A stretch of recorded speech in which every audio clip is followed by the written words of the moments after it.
Halo sobat sekalian, kita jumpa lagi. Kali ini saya ingin membahas soal kompetisi Sains Nasional, KSN, atau dulu disebut sebagai Olimpiade Sains Nasional, OSN ya. Nah, di video kali ini saya akan membahas KSN tingkat kota, bidang fisika tahun 2020 nomor 1. Mungkin sobat-sobat sekalian ada yang sudah punya kunci jawaban resminya, tapi saya yakin ada beberapa dari sobat-sobat sekalian yang sependapat dengan saya bahwa bahasa penyelesaian untuk nomor 1 ini, khususnya bagian A, itu bahasa matematisnya dan fisiknya lumayan rumit. Ya. Di video kali ini, saya ingin berbagi tentang cara memahami soal nomor 1 ini dengan bahasa matematis maupun fisika yang sudah familiar dengan anak-anak sekolah maupun guru-guru SMA ataupun pelatih-pelatih Olimpiade ya. Tujuannya biar siswa-siswa lebih mudah untuk memahami dan para tutor ataupun para guru dapat mudah juga memahaminya dan dapat mentransfernya ke para siswa agar bisa mempelajari soal ini secara baik ya. Nah, di video ini pembahasannya saya sampaikan dalam dua cara. Di cara pertama seperti yang saya sampaikan tadi dengan persamaan-persamaan fisika yang sudah dipelajari di tingkat sekolah. Kemudian yang kedua dengan menggunakan Lagrangian. Oke. Solusi menggunakan Lagrangian ini sesuai dengan kunci jawaban resminya, alternatif yang kedua. Nah, walaupun ini mungkin tidak dipelajari di tingkat SMA, tapi Lagrangian ini yang umumnya dipelajari di tingkat perguruan tinggi, ini bisa membantu menyelesaikan kasus-kasus yang mungkin kalau diselesaikan dengan Newtonian itu lebih rumit. Nah, nanti di video kali ini saya akan coba memaparkannya secara detail agar bisa dengan mudah dipahami. Oke, mari kita lihat sama-sama nomor 1. Sebuah benda dapat bergerak tanpa gesekan sepanjang kawat. Berbentuk parabola yang memenuhi persamaan dia sama dengan AX kuadrat, dengan X adalah jarak horizontal dari sumbu simetri kawat, dan Y adalah tinggi benda dari titik terendah kawat.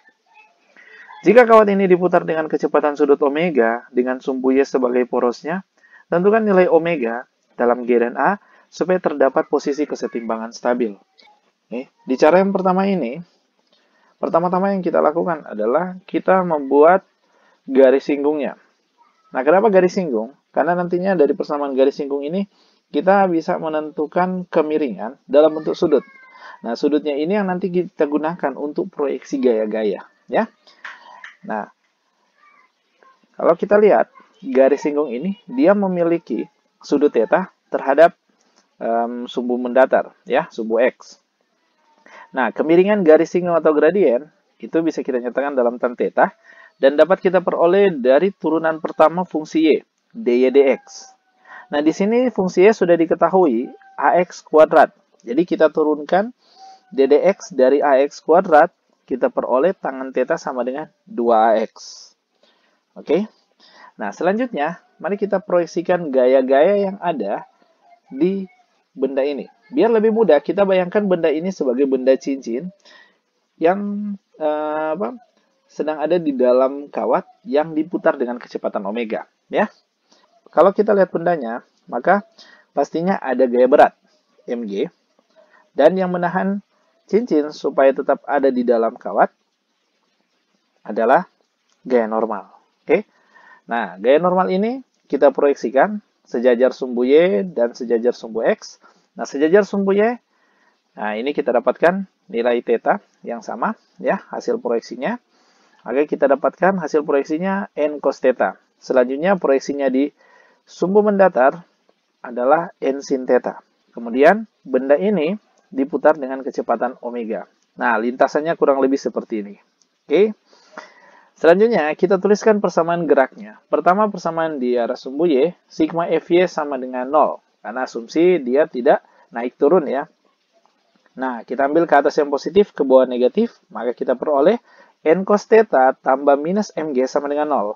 Kita pindah ruaskan mg, maka kita dapatkan n cos theta sama dengan mg. Selanjutnya, kita tuliskan persamaan sentripetalnya yang ada di sumbu x, karena dia berputar di bidang yang sejajar dengan sumbu x. Ya. Nah, kita lihat di sini. Gaya mengarah ke pusat adalah n sin theta. Dan benda ini berputar dengan kecepatan omega dengan jari-jari rotasi adalah x dari pusat rotasi. Makanya persamaannya menjadi N sin theta sama dengan M omega kuadrat X. Nah, selanjutnya, coba kita bagikan kedua persamaan ini. Maka akan kita dapatkan N sin theta per N cos theta sama dengan M omega kuadrat X per Mg. Nah, nilai N nanti tereliminasi, begitu juga M. Nah, sin theta per cos theta kita dapatkan tangan theta, dan ruas kanannya menjadi omega kuadrat X per G. Nah, di persamaan sebelumnya, kita sudah mendapatkan tangan theta atau kemiringannya, gradiennya, adalah 2AX.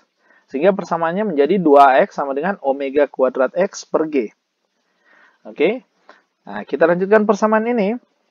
Kita dapatkan omega kuadrat sama dengan 2AG. Nah, agar stabil, maka kita ambil nilai omega kuadrat kurang dari 2AG. Oke, nah itu alternatif penyelesaian untuk cara yang pertama dengan menggunakan konsep-konsep gaya, ya. Jadi syarat agar dia stabil, jawabannya adalah omega kuadrat kurang dari 2AG. Sekarang kita coba ke cara yang kedua, menggunakan Lagrangian. Nah, untuk menggunakan Lagrangian, prinsipnya adalah kita menuliskan energi kinetiknya dan energi potensialnya, ya. Nah, energi kinetiknya kita tuliskan dengan simbol T sama dengan energi kinetik rotasi ditambah dengan energi kinetik translasi, ya.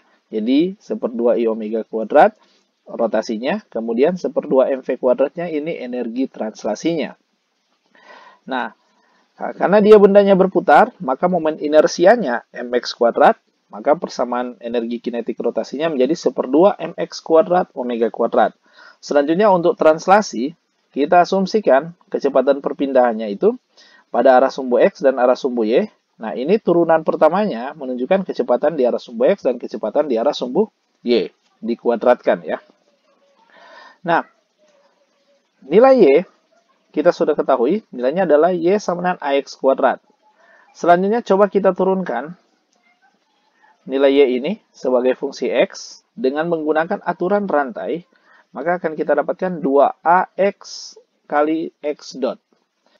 Kalau kita kuadratkan persamaan ini, maka kita dapatkan Y dot kuadrat sama dengan 4A kuadrat kali X kuadrat kali X dot kuadrat.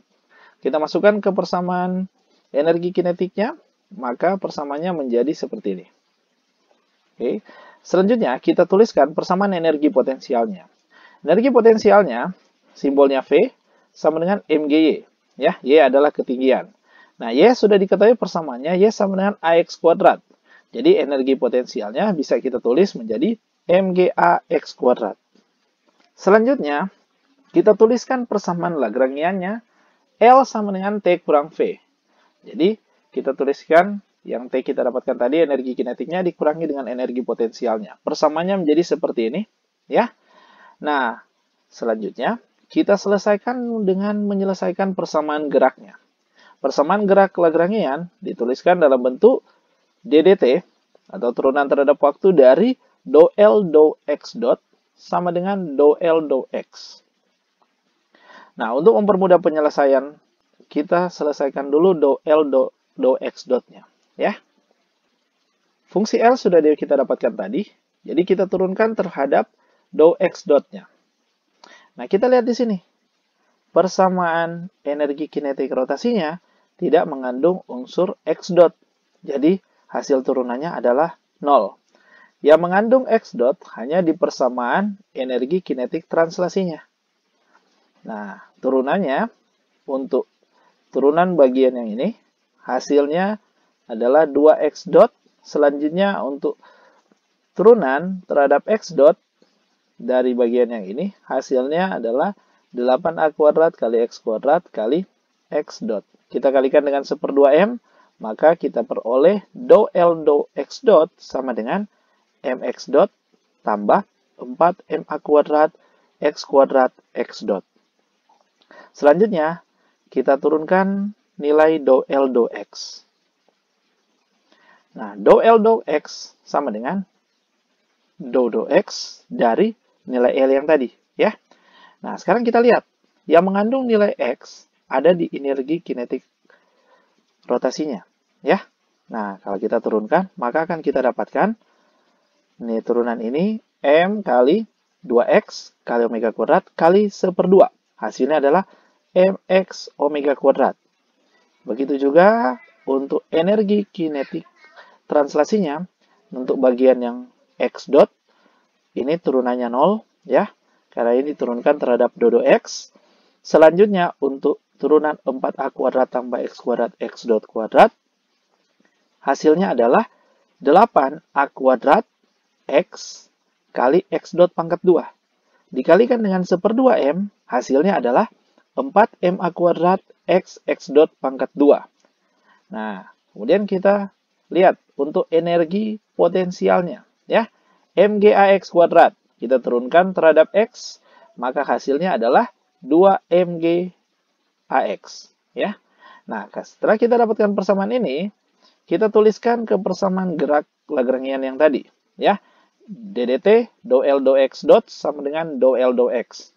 Hasilnya ddt dari mx dot tambah ma kuadrat x dot sama dengan mx omega kuadrat tambah 4ma kuadrat x dot pangkat 2 kurang 2mgax. Selanjutnya kita turunkan persamaan yang ada di ruas kiri terhadap waktu. Namun sebelumnya kita eliminasi dulu semua nilai m di persamaan karena semua mengandung nilai m, ya. Nah, selanjutnya kita lihat hasil turunannya.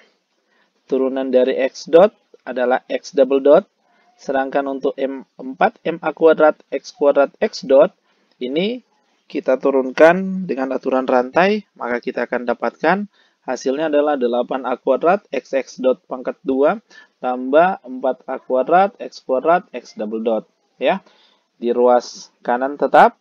Nah, untuk simpangan kecil kita bisa asumsikan nilai x dot kecil, maka x dot pangkat 2 bisa kita asumsikan dia nilainya 0, sehingga bisa diabaikan. Sehingga bagian yang mengandung x dot kuadrat bisa kita abaikan, ya. Sehingga persamaannya menjadi seperti ini. 1 tambah 4a kuadrat x kuadrat kali x double dot sama dengan omega kuadrat kurang 2ga kali x. Nah, kalau kita lihat di persamaan ini, maka kalau di ruas kiri ada x double dot, kemudian di ruas kanan ada x, maka ini seperti tampilan persamaan gerak harmonik sederhana, ya. Nah, tapi untuk persamaan gerak harmonik sederhana, ruas kanannya itu bernilai negatif. Jadi agar stabil, nilai omega kuadrat kurang 2ga harus negatif atau nilainya kurang dari 0. Sehingga kalau kita pindah ke ruas kanan, nilai minus 2ga, maka hasilnya menjadi omega kuadrat kurang dari 2ga. Jadi ini syarat agar stabil, ya, omega kuadrat kurang dari 2ga. Bagaimana sobat-sobat? Mudah bukan? Ya, semoga bisa bermanfaat buat sobat-sobat sekalian dalam mempelajari soal-soal kompetisi sains nasional, ya. Nah, jika berkenan silakan di like video ini atau di subscribe channel ini sehingga bisa menghasilkan video-video yang bermanfaat, dan pastikan sobat-sobat tidak ketinggalan video-video terkait sains maupun kompetisi sains nasional selanjutnya yang bisa bermanfaat buat sobat-sobat sekalian. Sampai ketemu lagi di video-video selanjutnya dan bye-bye.